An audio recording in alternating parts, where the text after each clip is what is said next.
जालिंदर जी, जी। जय भीमा शंकर से। महाराज जी, मैं श्री क्षेत्र भीमा शंकर संस्थान में पुजारी हूँ। महाराज जी, हम जब पूजा अर्चना सेवा करते हैं तब कुछ महिला भक्त मंदिर में बहुत कम वस्त्र परिधान करके आते हैं। उससे अंग प्रदर्शित होते हैं, अन्य भक्तों को ना चाहते हुए भी देखना पड़ता है। हम जब उनसे कहते हैं तो कहते हैं कि हमारी मर्जी, तुम्हें क्या अधिकार, और लड़ने लग जाती है। महाराज जी, कृपया मार्गदर्शन करें कि ऐसे मंदिर आदि में या कोई मंदिर या कहीं भी देखो, आज जो है मन और इंद्री की गुलामी को स्वतंत्रता माना गया है। अध्यात्म के शब्दों में यदि समझेंगे आप, मन और इंद्री की गुलामी को स्वतंत्रता माना गया है। शास्त्र और गुरुजनों की आज्ञा को परतंत्रता माना गया है। इसीलिए प्रभाव नहीं पड़ सकता, क्योंकि भवानी शंकरो वंदे श्रद्धा विश्वास रूपिणो याभ्याम बिना न पश्यन्ति सिद्धा स्वांता स्तमीश्वरम। श्रद्धावान लभते ज्ञानम।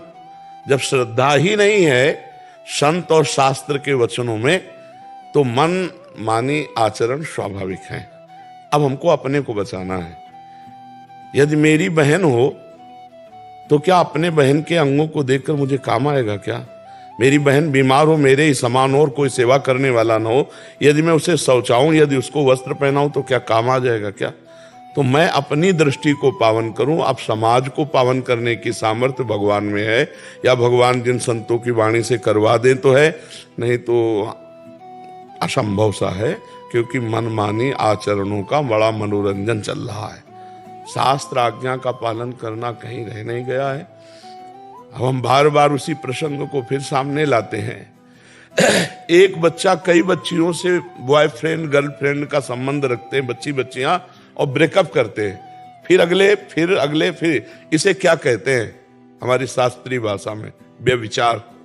और व्यभिचारी पुरुष और व्यभिचारी स्त्री को किस भाव से देखा जाता है शास्त्र की दृष्टि में? तो संयम तो खो चुके, पवित्रता खो चुके।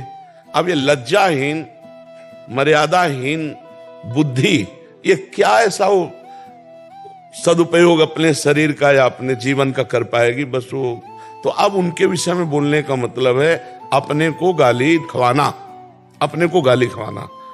तो हमें लगता है हमें अपनी दृष्टि ठीक कर लेनी चाहिए, और तेरे भावे जो करे भलो बुरो संसार, नारायण तू बैठ के अपनो भवन उभार।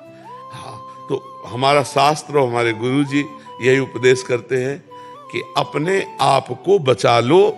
बस यही खास बात है। दूसरे को बचाने चलोगे तो आप भी घसीट जाओगे। मान लो आप हर बच्ची को ऐसे ही करो तो आपके ऊपर फिर रिपोर्ट हो जाएगी कि ये गलत दृष्टि वाला है। इसलिए जिस रूप में आओ प्रभु आप ही हो। हाँ, कोई आपसे पूछे तो उपदेश दे दो, लेकिन समझने वाला कोई है नहीं।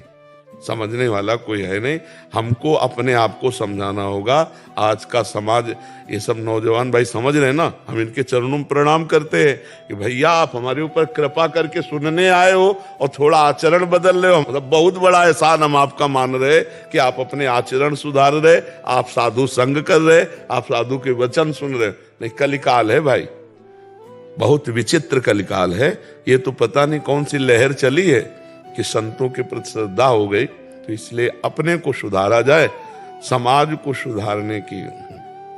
नहीं, मैं अपने की बात नहीं कर रहा था। हम जब सेवा करते हैं वहाँ पे, तो काम करते वक्त जब लोग आते हैं तो लोग हमें ही बोलते हैं कि पंडित जी, हम पंडित जी, तो बोले पंडित जी आप ही उनको कोई मार्गदर्शन दीजिए, आप बोल दीजिए। हमने बोर्ड भी लगा रखे हैं, लेकिन सुनते कम है। नहीं सुनेंगे, आप कहोगे तो आपके ऊपर वचन और हो सकता है कटुता का व्यवहार हो जाए। नहीं सुनेंगे आप। पहला हमारा उत्तर था, मन और इंद्रियों की गुलामी को स्वतंत्रता समझा जाता है। शास्त्र और संतों की वाणी के अधीन चलना परतंत्रता समझा जाता है। कैसे समझ में आएगी आप बता? तो इस विषय में हमें लगता है कि मौन होना ही उचित रहेगा। कोई प्रश्न करे तो उसका उत्तर दिया जा सकता है कि महाराज जी हम लोग ऐसे वस्त्र पहनते हैं, क्या ठीक है? तो फिर बोल सकते हैं, क्योंकि वो जानना चाहते हैं। और ऐसे आप बोलोगे तो फिर बहुत ही गलत हो जाएगा। बहुत ही गलत शब्द का प्रयोग हो सकता है, बहुत ही गलत शब्द का प्रयोग। हाँ, संसार का बहुत विचित्र स्वरूप है, नहीं प्रयोग हो सकता। वो आपको ही डांट लग सकती है बहुत। हाँ, इसलिए मौन अपने से कोई तब उत्तर देने का प्रणाली भी है, उपदेश देने की। जब तक प्रश्न ना करे तब तक उसको उपदेश न दे, नहीं वो उपदेश काम नहीं करेगा। प्रश्न करता दैन्य भाव से, आरत अधिकारी जब पावे गूढ़ो तत्व न साधु दुराए। और इस विषय की व्याख्या हम कर नहीं सकते, क्योंकि जब तक आप नहीं बदलना चाहेंगे, मतलब सामने वाला, तब तक ऐसे केवल फालतू बोलने से नहीं चलेगा। वो सामने सुधरना चाहे तो उसको हो सकता है। और नए बच्चे हैं, ये इतना ही मान लें कि गलत आचरण न करें और नशा न करें, इतना ही मान लें तो हम इनके चरण छूते हैं, सब बच्चों के। हमारे भारत के ये भविष्य हैं, ये कोई गंदा व्यसन न करें और ये गंदे आचरणों से बच जाए, नहीं बहुत बड़ी हानि होती है। फिर ब्लैकमेल होने लगते हैं बच्चे, फिर अपने को कंट्रोल में ना करने के कारण